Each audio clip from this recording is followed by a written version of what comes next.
त्या माध्यमातून याही वर्षी परिचय झाला, गेल्या वर्षी आल्यामुळे, आणि याही वर्षी पुन्हा मात्र तुमचा सेवेचा योग माझ्या जीवनात आला. माझ्याही दैवाच्या पलीकडे आहे माईबाप, तुमचा सेवेचा योग माझ्या जीवनात आला. पण सेवा कुणाची पण करायची नसते बरं का. सेवा कुणाची पण करू नाही. सेवके करावे सांगितले काम येते, हुतू पण कामा नये. त्या माध्यमातून सेवा जी आपल्या वाटेला येते ना, साधू संतांनी सेवा केली, जगद्गुरु तुकोबारायांनी सेवा केली, गीता भागवत करती श्रवण, अखंड चिंतन विठोबाचे, तुका म्हणे मज घडो त्यांची सेवा, परी माझ्या दैवा पार नाही. गीता भागवत जे श्रवण करत असतील त्यांची सेवा मला घडावी. पण ती कोणती गीता आहे, कोणतं भागवत आहे, हे अगोदर बुद्धिवान माणसाने समजून घेतलं पाहिजे. विठ्ठल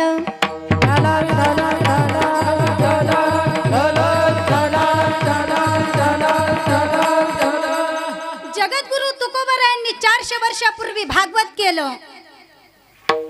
ऐका जी तुम्ही भक्त भागवत, तराल ते हित सत्य करा. विष्णुमय जग वैष्णवांचा धर्म, भेद भेद भ्रम मंगळ. विष्णुमय जग वैष्णवांचा धर्म, भेदा भेद भ्रम अमंगळ. ऐका जी तुम्ही भक्त भागवत, तराल ते हित सत्य करा. हे भागवत केलं, कशामध्ये माणूस तरतो, कोणत्या तत्वाने माणसाला तरायचंय, जीवन जगण्याचा हेतू माणसाने समजून घ्यावा, जन्माचा हेतू समजून घ्यावा. का मी जन्माला कशासाठी आलो, का म्हणून आलो. एवढा मोठा सप्ताह गेल्या वर्षापेक्षा यावर्षी तर तुम्ही फार सुंदर नियोजन केलंय नाही का. यूट्यूब चॅनल आहे, यावर्षी गेल्या वर्षी नव्हते. बरं आहे, आम्ही पण अलौकिक जगामध्ये प्रसिद्ध होणार. मार्केटिंग नाही का मार्केट चालू आहे, मार्केटिंग आमचं बी वाढणार आहे तुमच्यामुळे. खूप सुंदर नियोजन केलंय. अशा पद्धतीने मात्र एवढं मोठं नियोजन केलं, एवढा मोठा मंडप घातला, एवढी मोठी सुंदर साऊंड सिस्टीम लावली, आणि या लोकांना रोज बोलवावं लागतं. कशामुळे, कशाने बोलवता तुम्ही त्यांना. हरिपाठाचं वातावरण तयार होतं, दुपारी भागवत कथा असते, आणि एवढं 7 दिवसाचं वातावरण तयार होतं. सुंदर वाटतं, आनंद वाटतं. माणूस अनंत जन्माचं दुःख विसरतं आणि तो या ठिकाणी येऊन बसतो, सर्व काही विसरून जातो. त्या माध्यमातून त्याला उत्साह निर्माण होतो, आनंद निर्माण होतो, आणि त्या आनंदाच्या भरात तो या धर्म मंडपामध्ये येऊन बसतो. तेवढ्यासाठी. दुसरी गोष्ट, साधू संत म्हणतात एवढ्यासाठी नाही, आनंद म्हणजे तात्पुरता नाही, तर कायम स्वरूपीचा आनंद निर्माण होण्यासाठी, शेवटच्या श्वासापर्यंतचा आनंदासाठी. ते म्हणतात नेमकं हे एवढं मोठं कशासाठी करायचं. तुम्हाला कामं नाहीत, कीर्तनकारांना धंदे नाहीत, त्याच्यासाठी करायचं नाही. तुमले आमने आयराणी समजस ना. हां नाही ना, नाही मग मी आता आयराणीत बोललीच नव्हती. विठ्ठल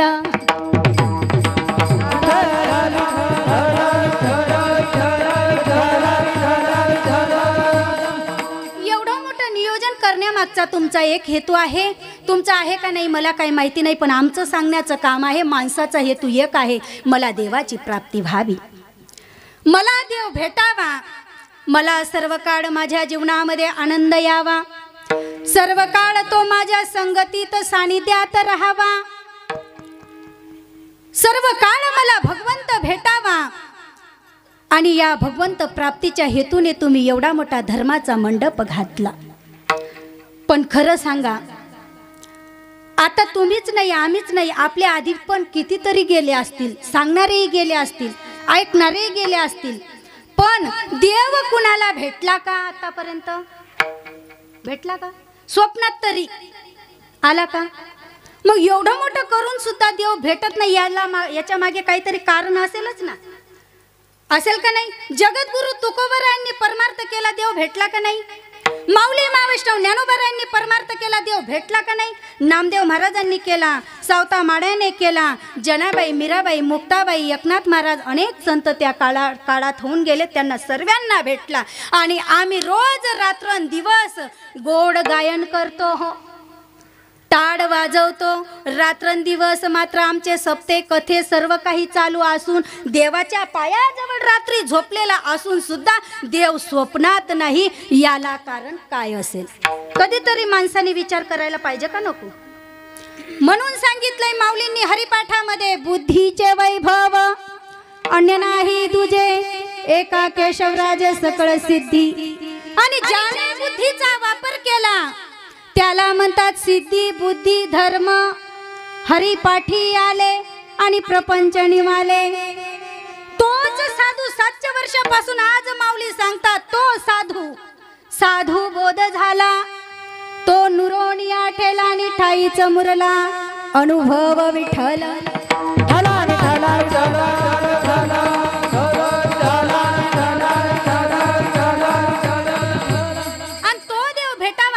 तुम्हाला वाटत असेल ना, खरं सांगते तुम्हाला, रात्रंदिवस आपण टाळ वाजवले, किलोचे टाळ छटाकवरती आला तरी देव भेटणार नाही. हे पक्वाज अशी कितीतरी थप्पीला लागतील तरी देव भेटणार नाही. मी माझं बी सांगते बरं का, असं नाही का तुम्हालाच म्हणते. आम्ही बी फक्त सांगा माझेतच एवढं तर समजस ना. आम्ही फक्त सांगण्यातच आहोत. आम्हाला बी कुठं भेटला? आम्हालाही अजून भेटला नाही. पण तुम्हाला सांगते मायबाप, देव आम्हाला भेटला आणि मला जो भेटला मी तोच तुम्हाला सांगणार. जो मी पाहिला तोच तुम्हाला सांगणार. कुणाला भेटला का नाही मला माहिती नाही, पण मला देव भेटला. कसा भेटला सांगू? या अंजनी बुद्रुकमध्ये जेवढेही माझ्या समोर आहे तेवढे सगळे देवच आहेत. हा, तेवढे सगळे देव आहेत. या भूतलावरती संत सांगतात, अहम ब्रह्मास्मी. मुंगी पासून तर ब्रह्मदेवापर्यंत तो व्यापक आहे. आणि आपण मर्यादित केलं. देव कसा केला? आपण मर्यादित केला. तो मर्यादित नाही तर तो व्यापक आहे आणि प्रत्येकाच्या हृदयामध्ये आहे. कारण साधू संतांनी सांगितलं, सर्वा घटी राम देहादे, सर्वा घटी राम देहादे का, सर्वा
देहादेही एक आहे. पण अजून आम्हाला समजलेला नाही. देव सांगणारे अनेक आले, देव ऐकणारे पण अनेक आहेत, नाही का? ज्याने त्याने वेगवेगळा देव सांगायचा. आता कोण चालू आहे? सर्वात जास्त जनसंख्या ज्यांच्या मागे असेल तर प्रदीप मिश्रा चालू आहे का नाही? सर्वात मोठी संख्या असेल तर मंत्र्याला सुद्धा नाही. एवढा आमच्या धुळ्यात पाय ठेवायला जागा नाही. आता धुळ्यामध्ये भागवत कथा चालू आहे 15 तारखेपासून. हो, तर त्या माध्यमातून आणि हे 700 वर्षापासून बोंबलत आहेत. कोण? माऊली. ही शिवूरचा बाबा आता शिव सांगतोय. केव्हा? आता. आणि 700 वर्षापासून माऊली बोंबलत आहेत. वाजत असे बोंब कुणी न ऐकती काणी, हरी हरी न म्हणती तया. मग हरी कोण आहे? त्यांनी सांगितलं 28 अभंगाच्या हरिपाठाला ध्रुपद लावलं. हरी मुखे म्हणा, हरी मुखे म्हणा, हरी मुखे म्हणा. बुद्धिवंतांनी विचारलं, कोणीच विचारलं नाही. समजायचं की बुद्धीच नाही. बुद्धिवंत राहिले असते, विचारले असते. पण माऊली स्वतःहून सांगतात, बाबा तुम्हाला आम्ही जो हरिमुखे म्हणा म्हणतोय ना, तो समजला नसेल तर आम्ही सांगतो हरी हरी मंत्र हा शिवाचा आणि म्हणती जेवाचा. कधी सांगतायत? 700 वर्षापासून तो शिव माऊली सांगतायत, तरी माणसाला शिव समजला नाही. प्रदीप मिश्रा बनून यावं लागलं. प्रदीप मिश्रा बनून यावं लागलं शिव सांगण्यासाठी. आणि त्यांच्या मागे 1 लोटा जल, सब समस्या का हल विठ्ठल.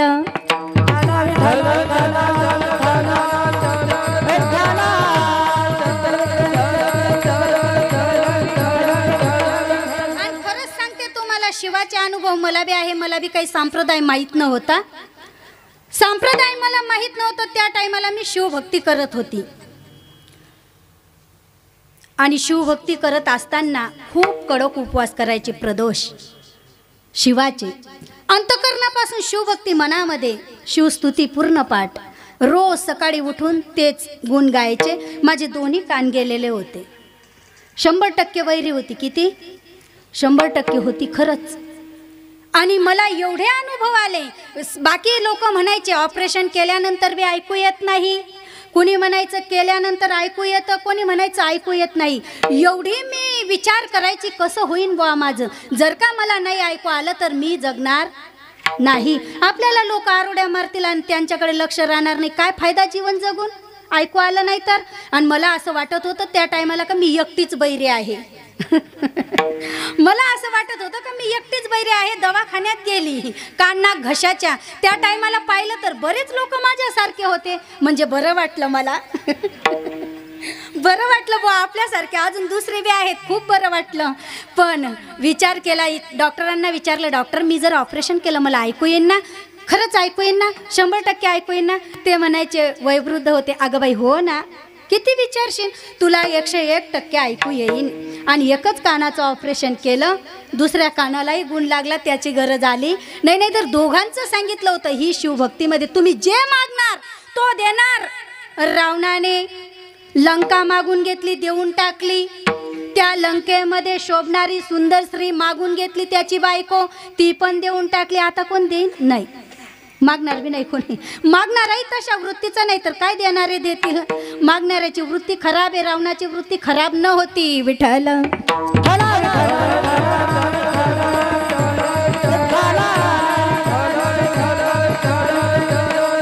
या भगवत प्राप्तीसाठी साधू संतांनी हा उपाय, हा धर्माचा मंडप, तो देव भेटण्यासाठी हे नारे लावले. तो देव भेटण्यासाठी लावले, पण देव काही भेटला नाही. मग साधू संत म्हणतात आपल्या जागा आपण तपासून बघायच्या. का तुम्हाला देव का भेटला नाही? आम्हाला भेटला, तो तुम्हाला का भेटत नाही? याला काहीतरी कारण असेल. आणि ते कारण तुम्ही शोधून घ्यायचं. तर जगद्गुरु तुकोबारायांनी सांगितलं, जर तुम्हाला देव भेटावा असं वाटत असेल तर ते म्हणतात, तुका म्हणे गुरु भजने, तुका म्हणे गुरु भजने, तुका म्हणे गुरु भजने, तुका म्हणे गुरु भजने, तुका म्हणे गुरु भजने, तुका म्हणे गुरु भजने, तुका म्हणे गुरु भजने.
वनी जनिवनी मनोनी गुरुसी बजावे मनोनी गुरुसी बजावे। जगद्गुरु तुकोबारायांनी सांगितलं, तुका म्हणे गुरु भजनी देव भेटे जनी, आणि देव कुठे कुठे सांगितलं त्यांनी, देव भेटे जनी आणि जनात आणि वनात सांगितलं। कुठे सांगितलं? जनात आणि वनामध्ये त्यांनी देव कसा पाहिला असेल बरं? पाहिला म्हणून त्यांनी सांगितलं आहे का नाही? म्हणून म्हणले जगद्गुरु तुकोबाराय, वृक्षवल्ली आमा सोयरी वनचरे, वृक्षवल्ली आमा सोयरी वनचरे। वनात सांगितलं म्हणून वृक्षवल्ली आमा सोयरी वनचरे। जनात सांगितलं तुमच्यामध्ये देव आहे, तुका म्हणे सांगू किती तो या भगवंताच्या मूर्ती विठ्ठल।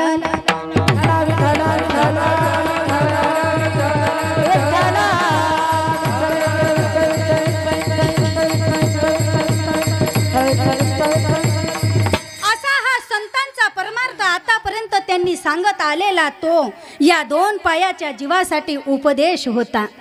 दोन पायाच्या जीवाला कुठे विचार करायला वेळ आहे हो एवढा? का माणूस कशासाठी आला, का म्हणून आला, काय करायला आला, कशासाठी? काहीच नाही। काय पडली त्याला? त्याच्या जवळ घर आहे, गाडी आहे, माडी आहे, बायको आहे, मुलं आहेत, सर्व काही व्यवस्थित आहे। त्याला काय गरज आहे दुसऱ्या गोष्टीचा विचार करायची? त्यांनी सांगितलं, गुरु म्हणजे समजून घ्यायचा असेल तर अगोदर साधू विचारू नको, देव विचारू नको, तू कोण आहे तुझ्या अस्तित्वाची जाणीव करून घे। अस्तित्वाच्या जाणीव करण्यासाठी तू भूतलावरती जन्माला आलास। आहे मी कोण करावा विचार म्हणे ज्ञानेश्वर। निवृत्तीचा सांगतात, मग तुम्ही कोणाचे सांगणार हो? एखादा बाबा माळ घालून गेला मग त्याचे सांगणार का तुम्ही? त्याला गुरु म्हणता का? गुरु समजून घ्यायचं। गुरु गुह्य आहे, गुरु रहस्य आहे, गुरु तत्व आहे, गुरु माता आहे, गुरु पिता आहे, गुरुर ब्रह्मा गुरुर विष्णू गुरुर देहो महेश्वरा गुरु साक्षात परब्रह्म तस्मै श्री गुरुदेव नमः। असा हा गुरु समजून घ्यायचा आणि त्याला अगोदर वंदन करावं, आधी गुरुसी वंदावे। माऊलींनी अगोदर गुरुला वंदन केलं, तो गुरु अगोदर वंदन केलं। आणि ज्ञानेश्वरी मध्ये ओम नमोजी आद्या वेद प्रतिप्रात्या जय जय सो संवेद्या आत्मरूपा म्हणताना देव बघायचा असेल तर माऊली परत म्हणतात ज्ञानेश्वरी मध्ये 9व्या अध्यायात, जैसा हृदयामध्ये मी रामू असता सर्व सुखाचा रामू, का भ्रांतासी कामू विषयावरी। हृदयामध्ये देव आहे असं कधी तुम्हाला समजणार? आपण मंदिरात जातो, मंदिरात गेल्यानंतर आपण असे हात जोडतो आणि इथंच ठेवतो छातीवरती, नाही का? इथं जोडल्यानंतर मग तुमच्या समोर तर देवाची मूर्ती आहे का नाही? मग डोळे भरून पाहीन तुझे मुख, डोळे भरून बघावं का नाही? पण बघतो का आपण? कधी डोळे उघडे ठेवले का आपण? कधीच नाही। ऑटोमॅटिक डोळे बंद होतात। देवाला पाहिल्याबरोबर हात इथं जोडले का ऑटोमॅटिक मान खाली जाते आणि डोळे बंद होतात। म्हणजे जैसा हृदयामध्ये मी रामू। तुम्ही नतमस्तक आजही दगडाला होत नाही, पण तुमच्या मनात मोठा भ्रम आहे का मी मंदिरातल्या दगडाचं दर्शन घेतलं विठ्ठल।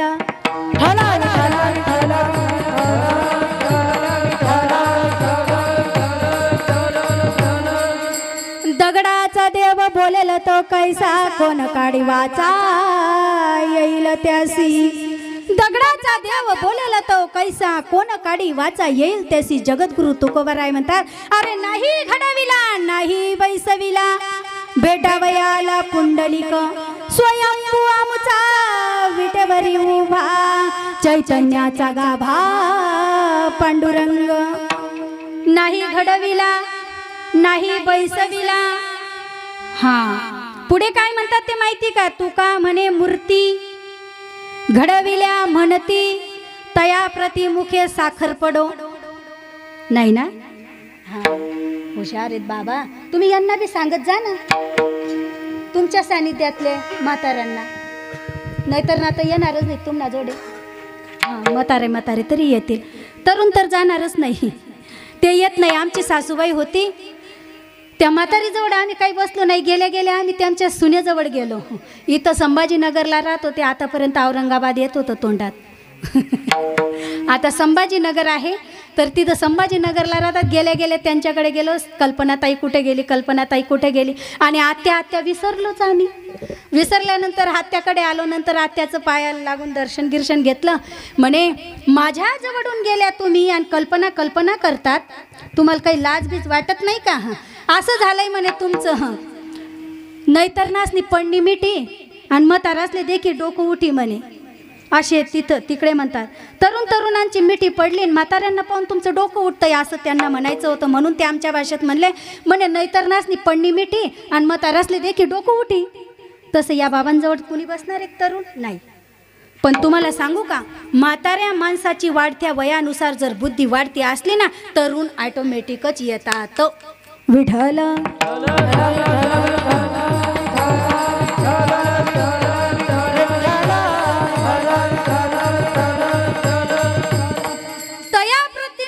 किडे पडो तरी आम्ही काय म्हणतो, मंदिरात मूर्ती आहे. मग आमच्या तोंडात साखर का किडे?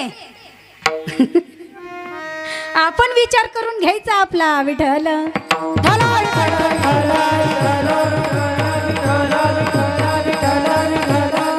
अहो काय परमार्थ होता, संतांचा बट्ट्या मोड झाला. ऐकणाऱ्यांची काही चुकी नाही. माझे सद्गुरू सांगायचे, जग सोन्याहून पिवळा आहे. खरोखर सोन्याहून पिवळा आहे जग, फार सोन्याहून पिवळा आहे. पण सांगणारे गैरहजर झाले. सांगणाऱ्यांमुळे परमार्थाची वाट लागली. मी यायचं काहीतरी सांगायचं, दुसऱ्याने यायचं काहीतरी सांगायचं, तिसऱ्याने यायचं काहीतरी सांगायचं, आणि तुमच्या शरीराला तुमच्या इंद्रियांना वडण लागलं. आजचा बाबा काय काय विनोद करतो काय माहिती, आजचा बाबा किती हसवतो काय माहिती, आजचा बाबा हसून हसून किती फसवतो काय माहिती. अहो फसलेच ना तुम्ही. हां, फसले. विचार बुद्धिवंत माणसाने विचार करावा. कारण साधू संतांनी सांगितलं, तुमच्याजवळ फार मोठं बुद्धीचं वैभव दिलेलं आहे आणि त्या बुद्धीने जावं. बुद्धी निश्चय आत्मज्ञान ब्रह्मरूप भावा आपण ब्रह्मनिष्ठा राखे पूर्ण तत्परायण हर निर्सी व्यापक ज्ञान भले जयाची हृदयी गिवसताले तयाची समभूती बोले विशेष काही. असं व्यापक ज्ञान ज्याच्या हृदयाला शोधित येतो तो व्यापकच सांगतो, मर्यादित नाही. आणि त्याची समबुद्धी होते. त्याच्या मनामध्ये द्वेष नसतो, राग नसतो. लहान नाही, मोठा नाही, कमी नाही, जास्त नाही, गरीब नाही, श्रीमंत नाही, मुंगी नाही, माकड नाही, काहीच नाही. कारण त्याला मुंगीपासून तर ब्रह्मदेवापर्यंत जे जे दिसे भूत ते मानी भगवंत. अर्जुना हा भक्तियोग निश्चित जान माझा विठ्ठल.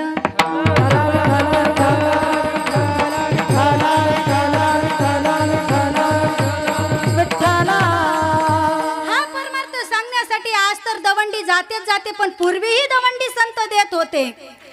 पूर्वीही दवंडी संत देत होते आणि आजही देतात नाही का. खटनट या शुद्ध होऊन जाओ, खटनट या शुद्ध होऊन जाओ, खटनट या शुद्ध होऊन जाओ, खटनट या शुद्ध होऊन जाओ, खटनट या शुद्ध होऊन जाओ, खटनट या शुद्ध होऊन जाओ, खटनट या शुद्ध होऊन जाओ, खटनट या शुद्ध होऊन जाओ.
पेटी भावे चोखा मेडा कसे बिया, कारण संताने सरिता केलो तैशा परी चंदनाने बोरी व्यापियले, न विचारी काही गुणदोष याती ठाव दिला पायापासी. गुण विचारले नाही, दोष विचारले नाही, जात विचारली नाही, आपल्या चरणाजवळ घेतलं आणि हे तत्व समजवलं. जगाला अज्ञानींना सन्मार्गाला लावलं. पण अज्ञानी सन्मार्गाला लावत असताना सत्याला फार मोठा त्रास होत असतो. वयाच्या 22व्या वर्षी या जगाने समाधी घ्यायला मजबूर केलं. ज्याने निर्गुण सांगावं, जगाला निर्गुण नाही समजलं तेव्हाही नाही, आणि आता आम्ही सांगत गेलो तर आम्हाला पण काय जगू देतील. हे त्या प्रदीप मिश्राचा नुसता पाय लागला घराला तर 50 लाख रुपये दिले. किती नुसता पाय लावायचे, काय होईन बरं त्याने पाय लावल्याबरोबर? डायरेक्ट पैसे पडतील वरून, कंपनी तयार होईल तिथं डायरेक्ट, नाही का? आता लोकांना समजलं. 700 वर्षापूर्वी माऊलींनी शिव सांगितला मुक्ताबाईला. ज्या टायमाला हे तत्व सांगितलं ना, त्या टायमाला मुक्ताबाईला सांगितलं, मुक्ताई अगं तू जगामध्ये शिव सांगायला निघशील, जगामध्ये निर्गुण सांगशील, मनगट धरल्यानंतर बोलतील, विचारतील तुझा देव कोणता आहे, तुझा संप्रदाय कोणता, तुझा परमार्थ कोणता, तुझं ग्रंथसूत्र काय आहे ते विचारतील, तर तू जगाला काय सांगशील? आता तर चाललंय असंच, लूट चालली. कोणाला सूत्र माहिती आहे? सांगणारे सूत्रावरती नाही, तर त्यांना काय सूत्र माहिती? त्यांनी सूत्र सांगितलं मुक्ताबाईला, जगाला असंच सांगायचं नाही. सांगायच्या आधी आपला संप्रदाय आहे नाथ, नाथ संप्रदायाचं सूत्र आहे शिवसूत्रे. काय सांगितलं? शिवसूत्र आहे. सिद्धेश्वराचं मंदिर हे शिवपीठ जुनाट आहे आळंदीमध्ये, आणि याची सेवा हे त्या टायमाला करत होते सदा शिवाचा अवतारण स्वामी निवृत्ती दातार निवृत्तीनाथांचे हे शिष्य माऊली मा वैष्णव ज्ञानोबराय. हे मुक्ताबाईला सांगतायत आणि समजून देत आहेत. मग त्या टायमाची ही संत मंडळींना हा ग्रंथ भांडार करता करता एवढा त्रास झाला. काय गुन्हा होता आई बाबा विचारले होते तर छातीत लात खावी लागली. संन्याशाचे कार्ट म्हणून तर गावाच्या बाहेर राहावं लागलं. इंद्रायणीवरती स्नान नाही करू दिलं, आणि आज त्यांच्या जीवावरती ज्ञानोबा तुकोबा म्हणल्यानंतर आमच्यासारखे लाखो करोडो शिष्य पोट भरतायत. कीर्तनकार, प्रवचनकार, गायनाचार्य, अनेक चार्य आहेत बरं का. इथं सगळे चार्य त्याच्या जीवावरती वर्य आहेत, आणि त्याच्या जीवावरती हे एवढे मोठे झाले. त्या काळामध्ये त्यांना भीक तरी दिली कोणी? शेण टाकलं होतं, गाळ टाकलं होतं, आपण काही पाहिलं नाही. पण आज खरोखर ती गाथा घेऊन जो फिरेल ना त्याला तो त्रास होतो, आणि मग ते अनुभव येतात की जगाला गाथा चालत नाही, जगाला माथा चालतो. जग चमत्काराला नमस्कार करतं, परमार्थ त्यांना चालत नाही. माऊलीला हा संप्रदाय पुढे आणण्यासाठी इसोबा खेचरच्या चाटीच्या उद्धारासाठी पाठीवर मांडे भाजून घ्यावे लागले. चांगदेवाच्या उद्धारासाठी भिंत चालवून न्यावी लागली.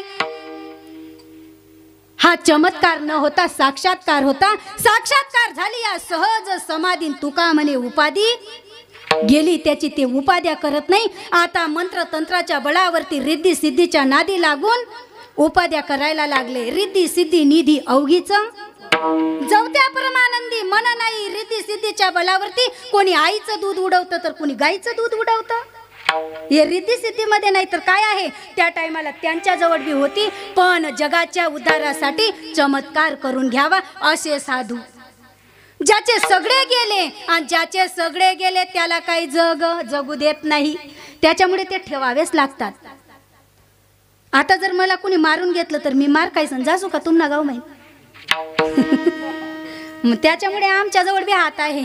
आम्ही लोकांचं घरचं खाऊन असे बनावं लागलं. यांच्यासारखं हे त्याच्यामुळे घाबरतात म्हणताई. तसं काही आम्ही बनणार नाहीत आणि आमच्याकडून काही होणार. अहो म्हणलं खायचं, घरचं नाही खायचं, लोकांचं खायचं, आणि जवळ बसून कानाखाली ठेवायची विठ्ठल.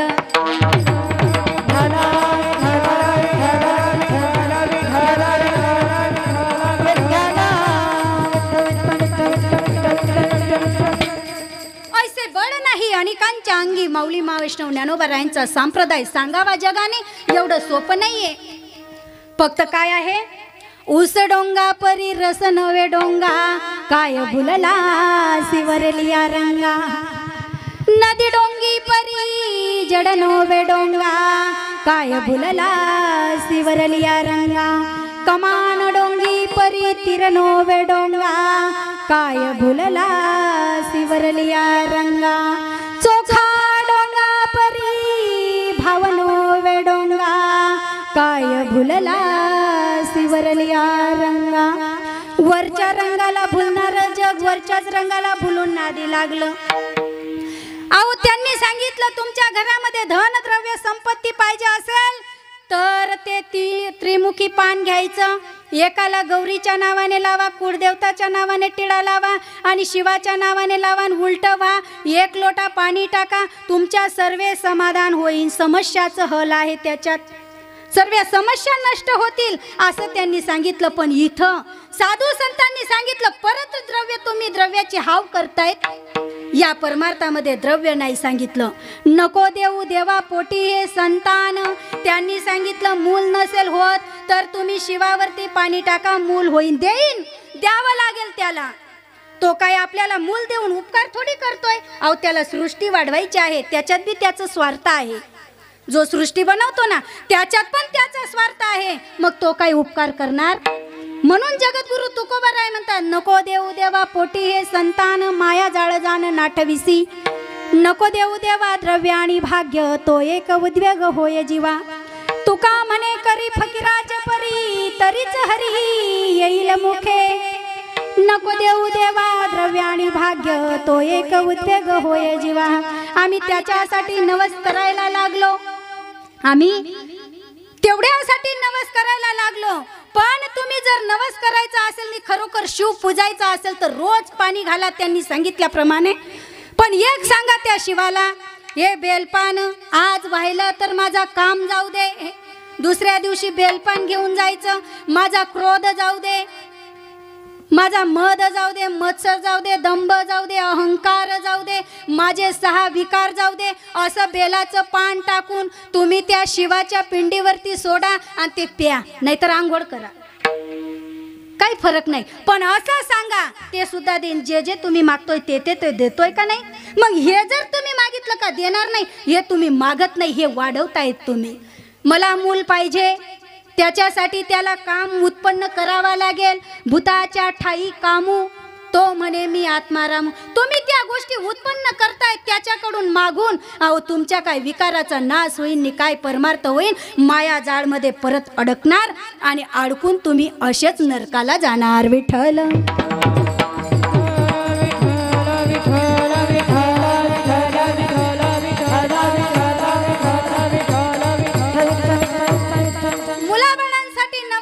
धनद्रव्यासाठी नवस करतात. साधू संतांनी या विकारासाठी नवस केला. तोही कोणाला त्यांनी सांगितलं ना, देवीच्या नावाने टिळे लावायचे इकडून तिकडून, मध्ये शिवाच्या नावाने लावायचा. त्यांनीही त्याच देवीला नवस केला. कोणी? एकनाथ महाराजांनी.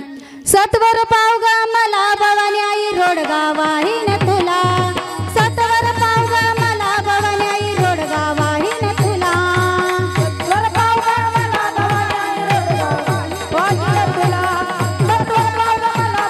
आई रोडगा वाहीन तुला, सत्वर पावगा मला भवानी आई रोडगा वाहीन तुला, सत्वर पावगा मला भवानी आई रोडगा वाहीन तुला, सत्वर पावगा मला भवानी आई रोडगा वाहीन तुला, सत्वर पावगा मला भवानी रोडगा वाहीन तुला, सत्वर पावगा मला भवानी रोडगा वाहीन तुला.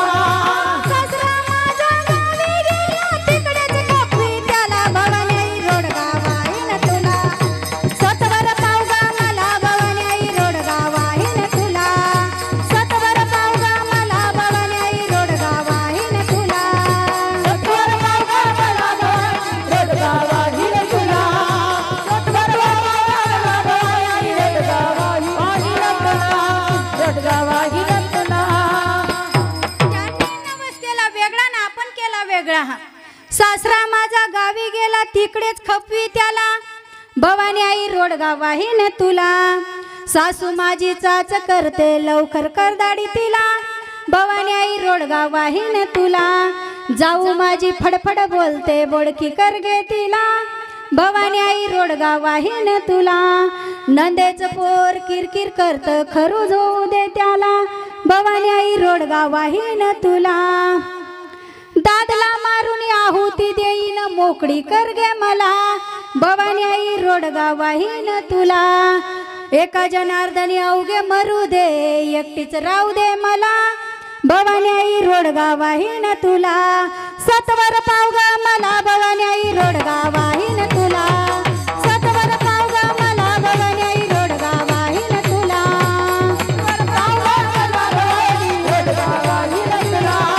सतवर पावगा मला भवानी रोडगा वाहीन तुला.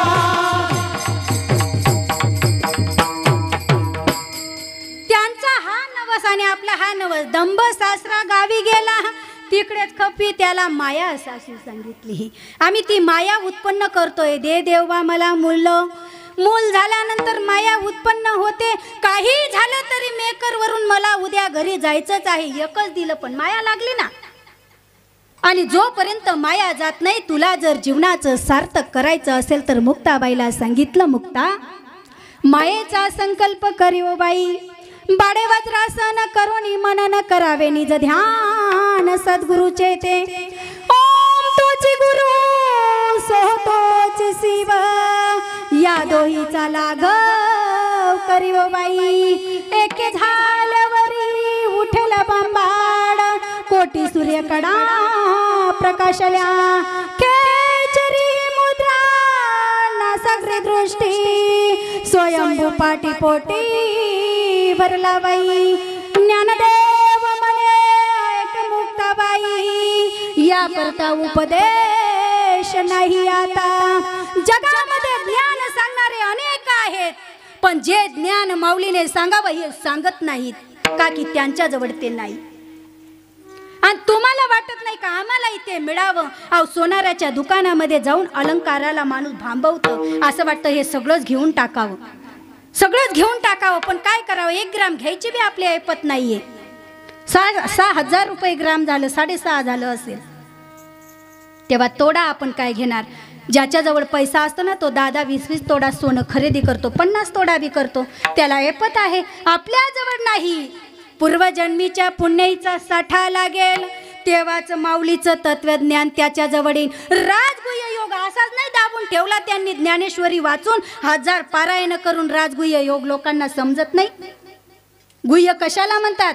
लोपले ज्ञान जगी, हित नेनती कोणी, अवतार पांडुरंग नाव ठेविले ज्ञानी.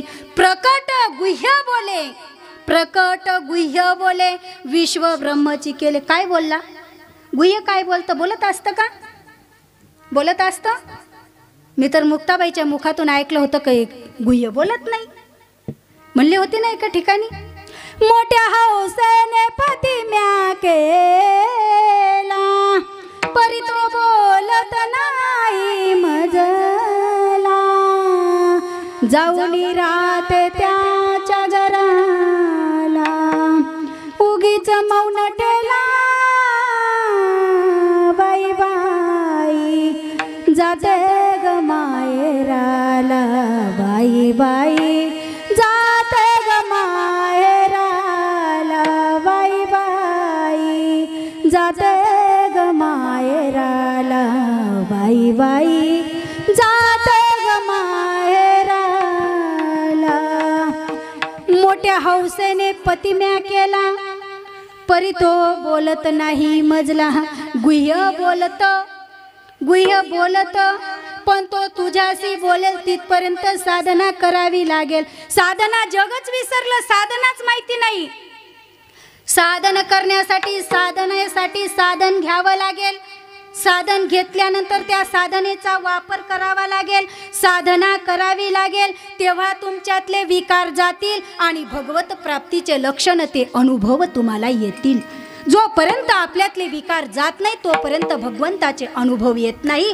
लग्न झाल्यानंतर 1-2 वर्षात जर मूल झालं तर लग्नाचे अनुभव, आणि नाही झाले तर काय? नपुसका पद्मिनीचे सोहडे, वांजसी डोहाडे कैसे होती, अंधा पुढे दीप खरासी चंदना, सर्प दूध पान करू नये, क्रोधी अविश्वासी त्यासी बोध कैसा व्यर्थ आपली वाचा सिनू नये खडासी संगती उपयोगासी नये अपना अपायतीय संगे वैष्णवी कुपत्ते टाकिले वाळूनी एका जनार्दनी हरी बोला।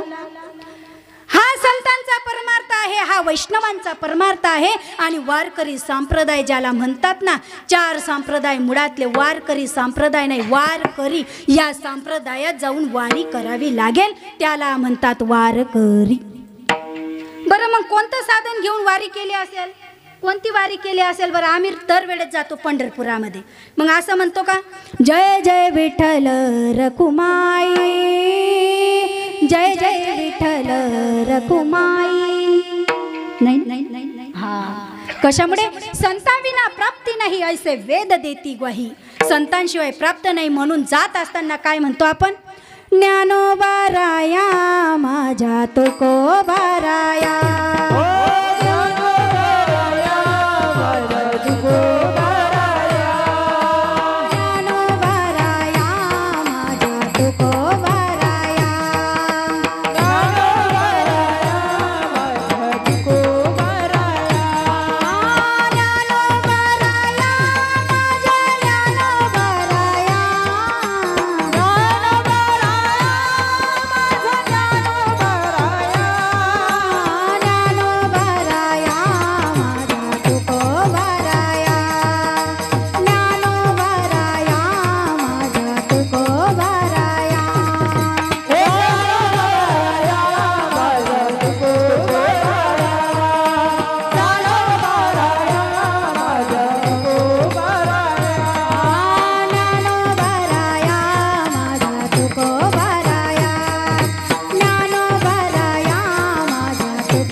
खरं सांगू का मायबाप, भूक लागल्यानंतर पोटाला भाकरी बांधल्यानंतर माणसाची तृप्ती होत नसते।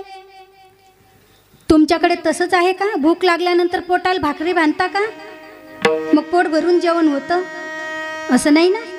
नाही, फक्त भाषा बदलली, व्यवहार रीती कोणत्याच नाही ना बदलल्या, सगळं तर सारखंच आहे। तुमच्याकडे बी उभेच माणसं आहेत, आमच्याकडे बी उभेच आहे। काही काही आडवे बनवलेत आमच्याकडे बरं का, काही काही आडवे बी बनवलेत। लोक म्हणतात रस्त्याने मांजर आडवी गेली तर तुमचं आता मनात विचार केलेलं काम, चितलेलं काम पूर्ण होणार नाही। अहो का म्हणलं? म्हणे मांजर अपशगुन असते। म्हणलं खरंच? अजून तर मला असे काही अनुभव आले नाही का मांजर अपशगुन असते असं। पण एखादा माणूस जर आडवा गेला, उभा जर का आडवा गेला तर साखरपुडे मोडतात, लग्न मोडतात, धर्माचा मंडप मोडतो, सप्ते मोडून जातात। उभा जर आडवा गेला तर बर का, पण आडवे प्राणी आडवे गेल्यानंतर अजून काहीच झालेलं नाही। एकाने सांगितलं कोंबडे पाडू नाही। म्हणलं का? म्हणे कोंबड्याची विष्ठा चांगली नसते कोंबड्यांची, त्याचं आपलं पुण्य वाया जात असतं त्याच्या विष्ठेवरती पाय पडल्यानंतर। म्हणलं का हो खरंच? नाही, तो चांगला नसतो, पाडू नाही। आणि वरून काय म्हणतात? जे जे दिसे भूत ते ते मानी भगवंत। आणि त्या कोंबड्यात नाही का मग? त्या कोंबडीमध्ये नाही का? त्याच्यामध्ये नाही का आत्मा? त्याच्यात ते आहे का नाही? मग त्याच्यात तो अपशगुन कस काय झाला? ती मांजर अपशगुन कस काय झाली? ते कस काय झाले? अहो तुमच्यात आहे पण तुम्हाला समजलं नाही। तुमचा देह नाशिवंत सांगितला, तो नासू नाही। माणूस किती बुद्धिवान आहे, घरातले पदार्थ नासू नये म्हणून 20-25 हजाराचं फ्रीज आणतो, आहे का नाही? मग तसं हा देह जरी साधू संतांनी नाशिवंत सांगितला, पण तुकोबारायांचा नासला का? माऊलींचा नासला का? का नाही नासला? त्यांनी तसं फ्रीज घेतलं. त्यांनी तत्वाचं फ्रीज घेतलं, निवृत्तीनाथांकडून तत्व घेतलं, मंत्र नाही घेतला. मंत्रतंत्र उपदेश इति घरोघरी गुरु हाय ते आयती, परिशिष्या तेन मिळवी सद्वस्तू ते सद्गुरु त्यासी मानी श्रीकृष्ण. मंत्रतंत्राने नाही, अनेक मंत्र असतील, पण तत्व जगाच्या पाठीवर एकच आहे, एक तत्व नाम दृढ धरी मना आणि हरीसी करुणा येईल तुझी.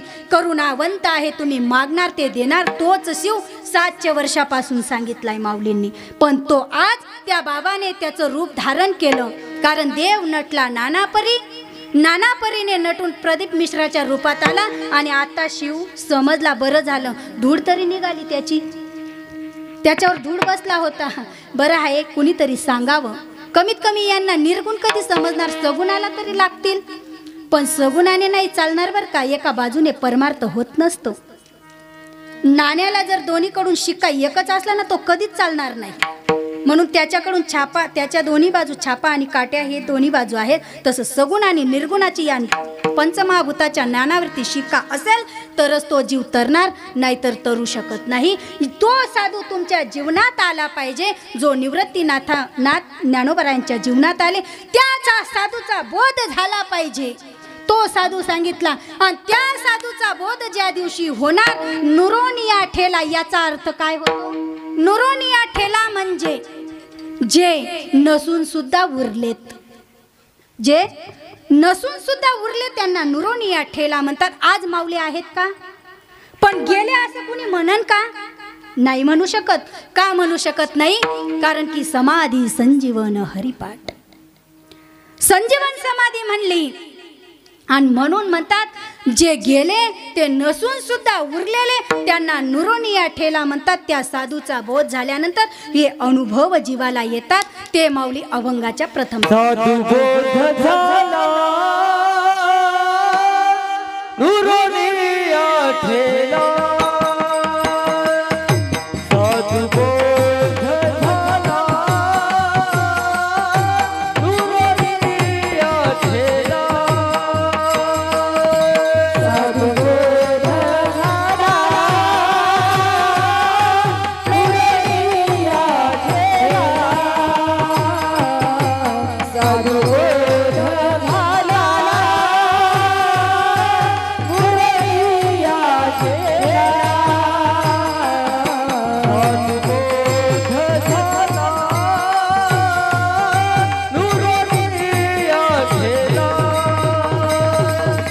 साधू बोध झाला नुरोनिया ठेला, साधू बोध झाला नुरोनिया ठेला, साधू बोध झाला नुरोनिया ठेला,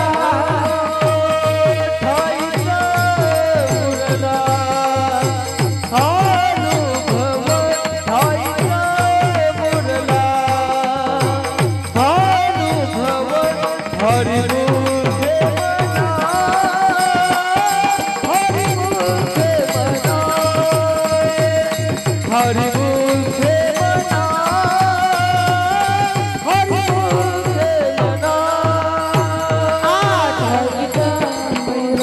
ठाईचा उरला अनुभव, हरिमुखे मना,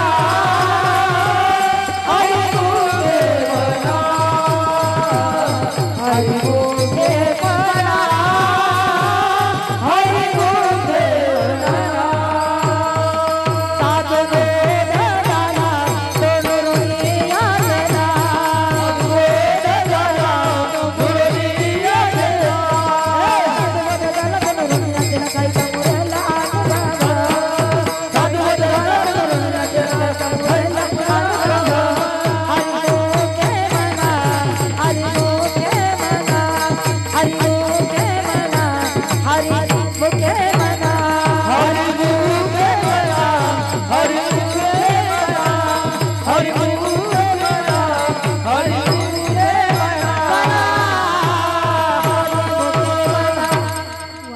सुंदर. साधुबोध झाला तो नुरुनिया ठेला ठाईच मुरला अनुभव. कापुराच्या वाती उजडल्या ज्योती ठाईच समाप्ती झाली जैसी. महत्वाची गोष्ट म्हणलं म्हणजे अनुभव फार महत्त्वाचे असतात. जुने लोक जे आपल्याला सांगतात ना ते आवडत नाही. म्हातारे वयोवृद्ध लोक सांगतात त्यांचे अनुभव ते पटत नाही आपल्याला. पण माणूस प्रत्येक गोष्टी अनुभवायचे बोलतो. पूर्वी काही अशा म्हणी होत्या, त्याचं काही पुस्तक बी न होतं, पण ते सहज बोलायचे. सहज बोलायचे म्हणजे याचा अर्थ त्यांना त्या गोष्टीचा अनुभव असायचा आणि ते अनुभवातून बोलायचे. तसेच आज हा परमार्थाचा अनुभव ज्या दिवसापासून ज्यांना माळ नाही त्यांची गोष्ट सोडून द्या, पण ज्यांना माळ आहे त्यांची गोष्ट धरा. आता माळ घातल्यानंतर ज्याप्रमाणे लग्न झाल्यानंतर वर्ष 2 वर्षात मूल झालं तर ठीक, नाहीतर दवाखाने करतात.